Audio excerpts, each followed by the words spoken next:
How do you get more of the things money will buy and all of the things that money won't buy?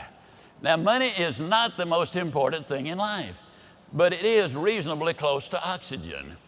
I mean, you know, when you need it, you really do need it. That's what I'm getting at. Now, I got to tell you, in all honesty, I like what money buys.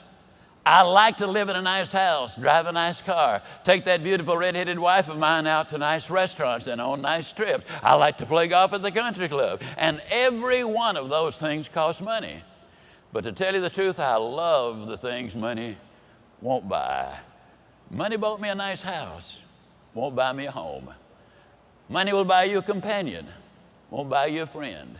Money will buy you a good time, won't buy you a peace of mind. Money will buy you a bed, won't buy you a good night's sleep. And let me explain something too. Interestingly enough, and I'm so grateful to be able to say this, I've got many of the things that money will buy, but all of the things money won't buy. And here's something rather fascinating.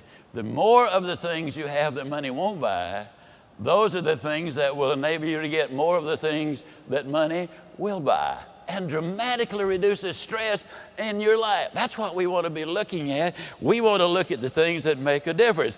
I believe your philosophy of life is a key point. As you probably know, philosophy is simply the love of wisdom. Here's the philosophy I've built my life on, my career on.